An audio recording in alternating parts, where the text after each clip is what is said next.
রাদিয়াল্লাহু তাআলা আনহু বলেন, এই আয়াতের উপরে এত সুন্দর মজমুন আয়াত কোরআনের মধ্যে জীবনে বহু পড়েছি, বহু শুনেছি, রাসূলের জবান থেকে শুনেছি।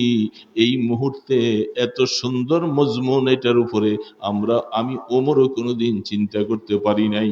সব সাহাবায়ে কেরাম তাদের সিদ্ধান্তটাকে পরিহার করে তারা বলছে, আবু বকর বুঝে আসছে কেউ না গেলে আপনি একাই তাদের মোকাবেলা করবেন।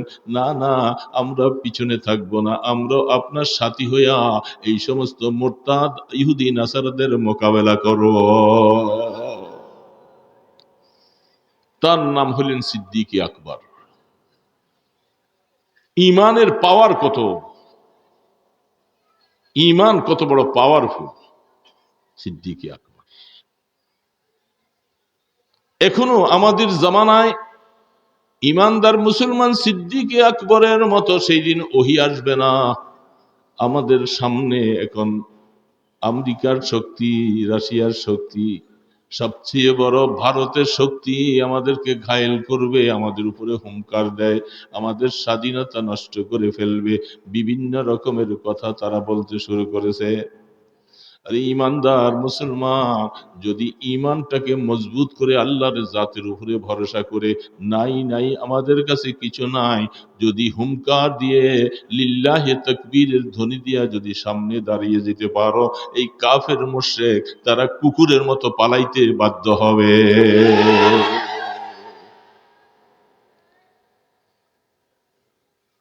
মনে রাখা লাগবে। আফসোস কথা হলো, সাহাবায়ে কেরাম তারা মৃত্যুকে ভয় পায় না।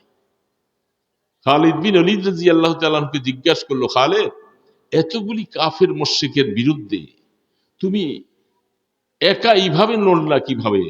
বলে, এরা যতগুলি আছে এগুলি সব হলো মুর্দা, তাদের ঈমান নাই, আর আমরা ঈমানওয়ালা, আমরা জিন্দা। তো জিন্দা মুর্দাদের সামনে হাজারো লক্ষ মুর্দা যদি পড়ে থাকে, আর এর সামনে একজন যদি জীবিত মানুষ হয়, তার জন্য সব মুর্দাদের সামনে যাওয়া এটা কোনো ব্যাপারই না।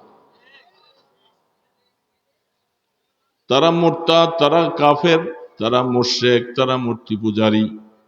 আর ঈমানদার তুমি সেজদা করো আল্লাহকে, তোমার জাতের উপরে আল্লাহ পাকের বিশ্বাস আর ইয়াকিন আছে। আমার আল্লাহ পাক বারবার বলতেছে, এই ঈমানদারেরা তোমরা ভয় পেও না, লা তাহজান ইন্নাল্লাহা মা'ানা, যেহেতু আল্লাহ সাথে আছে। এই জন্য আবু বকর সিদ্দিক রাদিয়াল্লাহু তাআলা উহুদের যুদ্ধে, এই কথাটা বলি আমি শেষ করে দিচ্ছি। উহুদের যুদ্ধে যখন ৭০ জন সাহাবী শহীদ হয়ে যান, সাহাবায়ে কেরাম সব দিক বেদিক ছুটে বিটে চলে গেছেন। আল্লাহ রসুল ক্ষতবিক্ষত অবস্থায় আহত, যেগুলি হাদিসের পৃষ্ঠা খুলে দেখেন সেগুলি বললে ইমানদারের চোখের পানি রাখতে পারে না, যে এত কষ্ট সাহাবারা, এত কষ্ট রসুলের। সেই তুলনায় তো আমরা দ্বীনের জন্য কিছুই করি নাই। কি বাবা, ঠিক না ব্যাঠি? কোনো মেহনতি করি নাই। আল্লাহ রসুলের মাথায় আঘাত করলেন কত কষ্ট অবস্থায়। রসুল যখন একটু সুস্থ বোধ করলেন, পাহাড়ের পাদদেশে রাখলেন। সাহাবায়ে কেরাম একের পর এক ছুটে আসছে, রসুল বেঁচে আছেন। যে সময় রসুল ওই সময় বারবার কথা বলতে পারে না, বলছেন, ইলাইয়া ইয়া ইবাদাল্লাহ, এ আল্লাহর বান্দারা, আমি রসুল এখনো মরি নাই, বেঁচে আছি, তোমরা কে কোথায় গেছো, তাড়াতাড়ি আমার পাশে আসো, তাড়াতাড়ি পাশে আসো। সেই সময় একটু সুস্থতা বোধ করার পরে ৭০ জন শহীদ হয়ে যায়।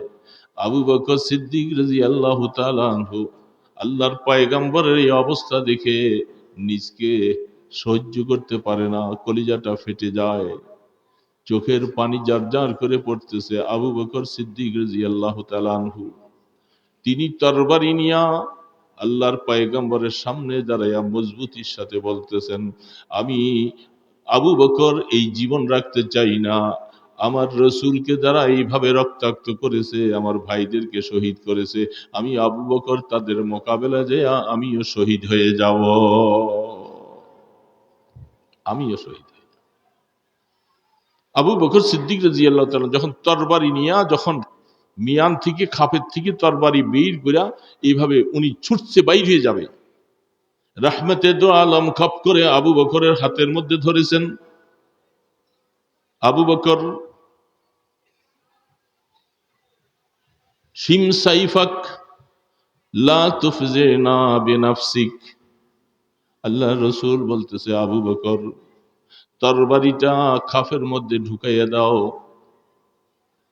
তুমি আবু বকর জীবনটা এইভাবে বিসর্জন দিয়া আমাকে কষ্ট দিও না।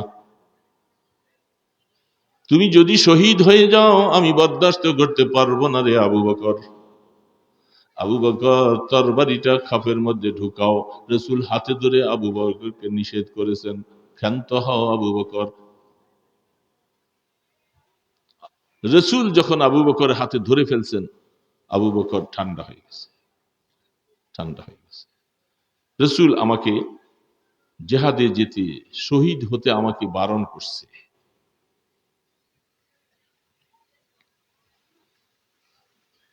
তখন এই জন্য কোরআন শরীফের মধ্যে আছে হুমুল্লাযীনা, আল্লাহ পাক বলেন উলাইকা হুমুল্লাযীনা মা আনআমাল্লাহু আলাইহিম মিনান নাবিয়্যিনা ওয়াস সিদ্দীকিনা ওয়াশ শুহাদাই ওয়াস সালিহিন ওয়া হাসুনা উলাইকা রফিকা। আল্লাহ পাক বলতেছেন যাদেরকে আমি নিয়ামত দিয়েছি তাদের পথ অনুসরণ করো, সেটাই সিরাতুল মুস্তাকিমের রাস্তা। এটাকে আরেক আয়াতের মধ্যে বলছেন কাদের সাথী হবে কিয়ামতের ময়দানে, মিনান নাবিয়্যিনা ওয়াস সিদ্দীকিনা ওয়াশ শুহাদাই ওয়াস সালিহিন। সেদিন যাদের সাথী হইবা তোমরা, এক নম্বর স্তর হলো নবীদের সাথী হবে, নবীদের সাথে হাসর হবে। দুই নম্বর হলো সিদ্দিকিনদের সাথে হাসর হবে। তিন নম্বরে শহীদানদের সাথে। চার নম্বরে নেককার আল্লাহওয়ালা বুজুর্গদের সাথে। এই চারটা স্তরের কথা আল্লাহ পাক বলে নেয়ামত কাদের উপরে দিয়েছে আনআমতা আলাইহিম, এই কথা বলে তার ব্যাখ্যাও ওই আয়াতে বলছেন। তারা কারা? নেয়ামত যাদেরকে দিয়েছি, এক নম্বর স্তর হলো নবী, দুই নম্বরে সিদ্দিকিন, তিন নম্বরে শহীদ, চার নম্বরে সমস্ত নেককার আল্লাহওয়ালা বুজুর্গ। এই চারটা পথের যে কোনো একটা পথের মাধ্যমে চলবা, তুমি হেদায়েতের রাস্তা পেয়ে যাবে। সেইখানে একটা প্রশ্ন আসে, তাফসীরের মধ্যে লিখেছেন আল্লাহ পাক বলতে যায় আর নবীদের স্তর দিয়েছেন। নবীদের পরে আমরা জানি সরাসরি জান্নাতে যাওয়ার জন্য সবচেয়ে বড় রাস্তা হলো শহীদের রাস্তা। যদি বিনা হিসাবে জান্নাতে যাইতে হয়, সেই রাস্তাটার নাম, এরা কারা? শহীদ। যারা আল্লাহর দ্বীনের জন্য যারা শহীদ হয়ে গেছে, এরা সরাসরি জান্নাতে চলে যাবে। এখন প্রশ্ন একটা হয়ে যায়, তো শহীদের মাকাম তো অনেক বেশি, তো নবীদের পরে দুই নম্বর স্তরটা আল্লাহ পাক শহীদ না বলে দুই নম্বর স্তর রাখছেন সিদ্দিকের। দুই নম্বর স্তর কার রাখছে? সিদ্দিকের স্তর কেন দুই নম্বরে রাখলেন? তাতে বোঝা যাচ্ছে শহীদ থেকে সিদ্দিকের মাকাম বেশি, শহীদ থেকে সিদ্দিকের মাকাম বেশি। কারণ হলো যদি সিদ্দিকের মাকাম বেশি যদি না হবে, তাহলে আল্লাহ রসুল তার একজন এত বড় একজন ঘনিষ্ঠ সাহাবী, তাকে শহীদ হইতে রসুল বারণ করলেন। যেহেতু শহীদের মাকাম যদি বেশি হয়, তাহলে তাকে কেন জিহাদের ময়দানে যেয়ে যুদ্ধ করে শহীদ হয়ে যেতে রসুল বাধা দিলেন কেন? যেহেতু আফজল একটা কাজ, কেন তো রসুল তার উম্মতকে বাধা দিতে পারেন না। তাহলে বোঝা যাচ্ছে সিদ্দিকের মাকাম হলো শহীদের থেকে আগে, যার কারণে কোরআনের মধ্যে আল্লাহ পাক বলছেন নবীর পরের স্তর হলো সিদ্দিকের। তিনি আবু বকর সিদ্দিক রাদিয়াল্লাহু, যিনি নিজের জীবনকে রাসূলের জন্য বিসর্জন দিতে সামান্য চুল পরিমাণ দ্বিধাবোধ করে নাই। আবু বকর এটার তাফসীরে ব্যাখ্যায় লিখেছেন, এই জন্য অনেক সময় ধর্মীয় যুদ্ধ হোক, যে কোনো আন্দোলন, যে কোনো ব্যাপারে তোমরা বাতিলের মোকাবেলা, কাফের মুশরিকদের মোকাবেলা যখন যাবে, সমাজের মধ্যে যারা নেককার আল্লাহওয়ালা বুজুর্গ আছেন এদেরকে প্রথম কাতারে দিবে না, এরা পিছনের কাতারে থাকবে, সামনের কাতারে তোমরা থাকবা। কারণ মানুষ একজন আলেম বহুদিন পর্যন্ত জীবনটাকে শেষ করে উম্মতের ফিকির করে করে হায়াত শেষ করছে, এরকম একটা মানুষ বানানো বহুত কষ্ট। আমার মতো আপনার মতো জীবন বহুত চলে যেতে পারে, ওরকম মণিপুরীর মতো এরকম মুফতি দেলোয়ার সাহেবের মতো এরকম আলেম বানাইতে বহুত কষ্ট, যার কারণে আন্দোলনের দ্বিতীয় কাতারে তারা থাকবে, প্রথম কাতারে আমরা থাকবো।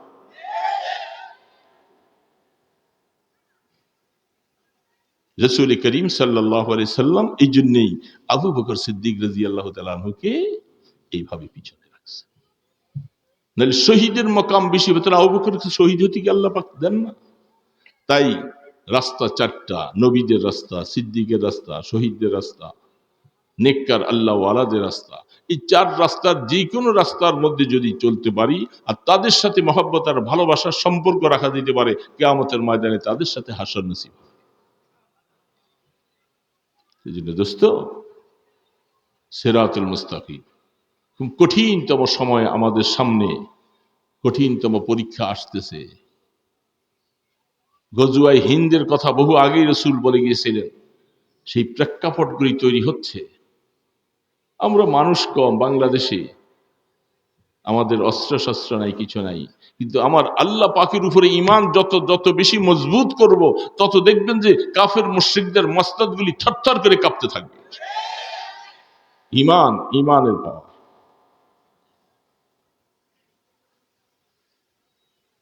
बातिल से दबने वाले ऐ आसमां नहीं हम 100 बार कर चुका है तू इम्तिहान हमारा।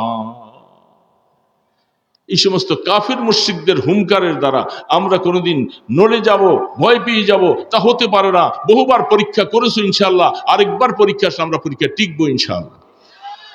পারবো না ইনশাআল্লাহ? কথা শেষ, কথা আর বলবো না, এতটুকু সূত্র হিসাবে বলছি। ইনশাআল্লাহ আগামীকালের দাওয়াত দিচ্ছি, আমরা আগামীকাল ইনশাআল্লাহ সদল বলে সকলে আসব। হাজীপাড়া এটা আপনাদের মাদ্রাসা, হায়াতে বেঁচে আছি এখনো, কখন আল্লাহ পাক ডাক দেয় চলে যাব। এই মাদ্রাসাটা যেন আমরা আরো কিছু সুন্দর দেখতে চাই। আমাদের অনেক কিছু পরিকল্পনা আছে। এই যে টিনের ঘরটা শুরু করছিলাম মাদ্রাসার প্রথম দিয়ে, 3 বার টিন পাল্টানো হয়েছে। পানি পরে টিন নষ্ট হয়ে যায়, এলাকায় থাকে না আবহাওয়ার কারণে, এখন আবারও পাল্টাইতে হয়। এই জন্য সকলের খেয়াল হলো, হুজুর আস্তে আস্তে ফিকির করেন যে এটা এই ভবন, এটা একটা ভবন বানানো যায়।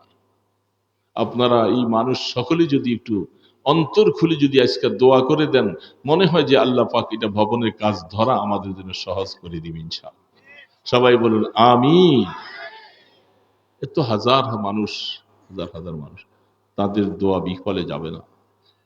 আল্লাহ কবুল করলে টাকা পয়সার ইন্তজাম কোত্থেকে আসবে এটা আমি কল্পনা করতে পারবো না, আপনিও কল্পনা করতে পারবেন। আল্লাহ তো এইভাবেই করান কাজ, আল্লাহর দ্বীনের কাজ এইভাবে করা। আর আরেকটা কথা আপনাদেরকে শুনাই দিই, গত বছর রমজান মাহফিলের পরে মনে হয় আমরা আমাদের এই গেট দিয়া টিনের ঘরটার পাশেই 5% জায়গা মাদ্রাসার জন্য, ওই যে আমরা একটু ওয়ালটা ভেঙে রাখছি আপনাদেরকে দেখাবার জন্য, এই 5% জায়গা আমরা রেজিস্ট্রি করেছি। 32.5 লক্ষ টাকা আমার ঋণ, প্রায় 82.5 লক্ষ টাকাও জায়গাটার দাম। আল্লাহর শুকর, আল্লাহর বান্দা রেজিস্ট্রি করে দিয়েছে। এই ডিসেম্বরের 15 তারিখে তাকে 17.5 লাখ টাকা দিতে হবে, 17.5 লক্ষ টাকা হাওলাত করছি 2 জায়গার থেকে 15 লাখ। এই 32.5 লক্ষ টাকা এই জায়গার বাবদে ঋণ আছে। দোয়ার জন্য আপনাদেরকে শুনাই দিয়েছি, আল্লাহ পাক যেন এই 15 তারিখে ওনার চেকটা পাস করাইতে হবে। টাকার এখনো ইন্তজাম করতে পারি নাই। মাহফিল দেখাইছিলাম, কিন্তু মাহফিলে হালাত দেশের পরিস্থিতির কারণে খুব খারাপ, ব্যবসায়ীদের ব্যবসার হালাত খুব খারাপ। এই জন্য আল্লাহ যেন এই জায়গার টাকাটার ব্যবস্থা করে দেন। একটু আমিন বলি সবাই। আল্লাহ যদি করান, একটু আল্লাহর জাতের উপরে ইয়াকিন আর বিশ্বাস যে আল্লাহ যখন করাবেন তখন আল্লাহ কোত্থেকে করাবেন এটা আমি চিন্তা করতে পারবো।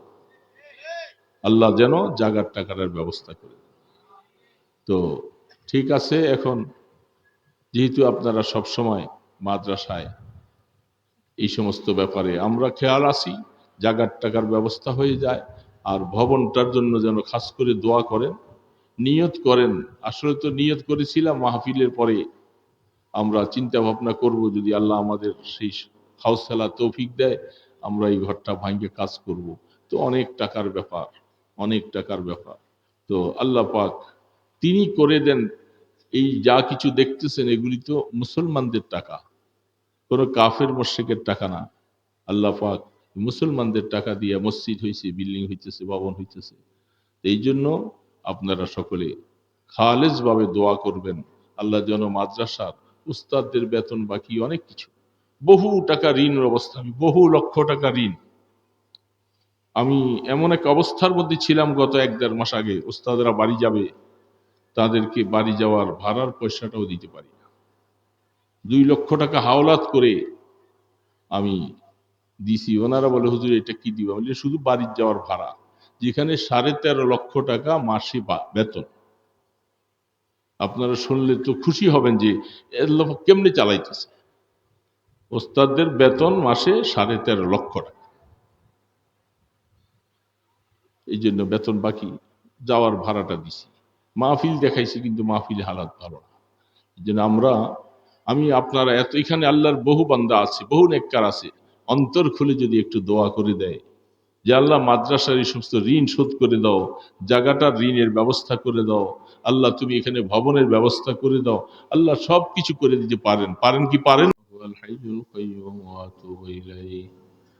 أستغفر الله الذي لا إله إلا هو الحي القيوم وأتوب إليه لا حول ولا قوة إلا بالله العلي العظيم اللهم صل على محمد وعلى آله وأصحابه وبارك وسلم اللهم صل على محمد وعلى آله وأصحابه وبارك وسلم الحمد لله رب العالمين والصلاة والسلام على أشرف الأنبياء والمرسلين ربنا ظلمنا أنفسنا وإن لم تغفر لنا وترحمنا لنكونن من الخاسرين আয় আল্লাহ, মেহেরবানি করে দয়া করে আমাদের দুরুদ সালামের হাদিয়া সোনার মদিনায় পৌঁছে দাও। আল্লাহ, আমাদের মুরব্বীরা, মা বাবা, দাদা দাদি, আত্মীয় স্বজন যারা যেখানে কবরস্থ, সবার কবরে সওয়াবগুলি পৌঁছে দাও। আল্লাহ, এতিম মা বাবার কবরকে রহমতের কবর বানিয়ে দাও। আল্লাহ, আমরা যারা হাত তুলেছি, আমরা জীবনে অনেক গুনাহ করে ফেলছি। আল্লাহ, মেহেরবানি করে এই নেককারদের মজলিসে বসেছি, মিসকিনের মতো হাত তুলেছি। আল্লাহ, আমাদের মেহেরবানি করে জিন্দিগির গুনাহগুলি মাফ করে দাও। আল্লাহ, গুনাহগার বানাই আমাদেরকে কবরের ডাক দিও না। আল্লাহ, আল্লাহ, কবরে নেওয়ার আগে আগে গুনাহ থেকে পাক করাইয়া দিও। আল্লাহ, যতদিন হায়াতে বাঁচিয়ে রাখো আল্লাহ, তোমার গুনার কাছ থেকে আমাদেরকে হেফাজত করে নিও। আল্লাহ, আল্লাহ, কিয়ামতের ময়দানে আমলনামা ডান হাতে দিও গো আল্লাহ। আল্লাহ, ফিতনার জমানায় আমাদেরকে পাঠাইছ, ইমানের হেফাজত করিও আল্লাহ। ইমানকে ধ্বংস করার জন্য কত ষড়যন্ত্র চলছে। আল্লাহ, দয়া করে মুসলমানদের ইমানের হেফাজত করিও আল্লাহ। সারা মুসলমানদেরকে এক এবং নেক বানাইয়া দাও। আল্লাহ, মুসলমানরা সব আল্লাহ তোমার রাসূলের উম্মত। আল্লাহ, কেউ তোমাকে আল্লাহ বলে ডাকে না, শুধু ঈমানদাররা তোমাকে আল্লাহ বলে ডাকে। আল্লাহ, তোমাকে সেজদা করে। মাওলা, তুমি ঈমানদারের ঈমানের হেফাজত করো। আল্লাহ, কাফিরি শক্তিকে তুমি খতম করে দাও। আল্লাহ, কুফরি শক্তিকে তুমি খতম করে দাও। আল্লাহ, তাদের সমস্ত ষড়যন্ত্রগুলাকে নস্যাৎ করে দাও। আল্লাহ, ইয়া আল্লাহ, মেহেরবানি করে আমাদের দেশকে হেফাজত করো। আল্লাহ, সমস্ত ষড়যন্ত্রের মোকাবেলা করার মতো তৌফিক দান করে দাও। আল্লাহ, তাদের দিলের মধ্যে তুমি ভয় ভীতি দিয়ে দাও। আল্লাহ, আল্লাহ, আমাদেরকে শান্তিতে ইবাদত করার পরিবেশ দান করো। আল্লাহ, এমন কোন মুসিবতে ফেলে দিও না যেন আমরা শান্তিতে আপনাকে সেজদা দিতে না পারি, এই পরিবেশ থেকে আমাদেরকে হেফাজত করে নিও আল্লাহ। আল্লাহ, মসজিদ মাদ্রাসাগুলি আবাদ করে দাও, সারা বাংলাদেশের মসজিদ মাদ্রাসাগুলি আবাদ করে দাও, এলম ওলামার ইজ্জত বাড়াইয়া দাও, মুসলমানদের ঈমানকে মজবুত করে দাও। আল্লাহ, যত অসুস্থ রোগী আছে সবাইকে শিফা দান করে দাও আল্লাহ। আল্লাহ, প্রত্যেকের দিলের নেক মাকাসেদগুলি পুরা করে দাও। আল্লাহ, তোমার কত বান্দারা নেককার সন্তানের জন্য তোমার কাছে কত চেষ্টা, কত দোয়া করতেছে আল্লাহ। আল্লাহ, সন্তান হারাকে তুমি নেককার সন্তান দান করো আল্লাহ। আল্লাহ, তুমি সব কিছু পারো, ডাক্তাররা কিছু পারে না, তুমি সব কিছু পারো আল্লাহ। আল্লাহ, তোমার বান্দারা তোমার কাছে বহু আশা নিয়ে হাত তুলেছে আল্লাহ। আল্লাহ, নেককার সন্তানের মা বাবা তাদেরকে বানিয়ে দাও আল্লাহ। আল্লাহ, মেহেরবানি করা আল্লাহ হাজী আব্দুল সত্তার সাহেবের কবরকে রহমতের কবর বানাইয়ে দাও আল্লাহ। তার পরিবার সাথে শুয়ে আছে আল্লাহ, সবাইকে তুমি জান্নাতুল ফেরদাউসের মালিক বানাইয়া দিও আল্লাহ। আল্লাহ, আমাদের সকলকে নেক হায়াত দান করো, যতদিন জমিনে রাখো আল্লাহ ততদিন আপনার গোলাম বানাইয়া রাখো আল্লাহ। এই মাহফিলকে কবুল করে নাও, মাদ্রাসাকে কবুল করে নাও, ছাত্র উস্তাদ সকলের মেহনতকে কবুল করে নাও। যারা মাদ্রাসাকে দান করেছে, সহযোগিতা করেছে, প্রত্যেকের দান গুলাকে তুমি কবুল ও মঞ্জুর ফরমাও আল্লাহ। মাদ্রাসার ভবনের জন্য তুমি টাকা পয়সার ব্যবস্থা করে দাও আল্লাহ। জাগার টাকা যা বাকি আছে সব ব্যবস্থা করে দাও আল্লাহ। তোমার অপুরান্ত ভান্ডারের দরওয়াজা খুলে দাও আল্লাহ। আল্লাহ, আমরা কমজোর, তুমি তো সবল, তুমি ধনী আল্লাহ। মেহেরবানি করে মাদ্রাসার সমস্ত পরিকল্পনা গুলাকে কবুল করে নাও আল্লাহ।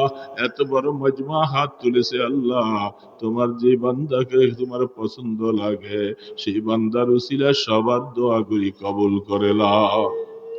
সাল্লাল্লাহু তাআলা আলা খায়রি খালকিহি মুহাম্মাদিন ওয়া আলা আলিহি ওয়া আসহাবিহি আজমাইন বিরহমাতিকা ইয়া আরহামার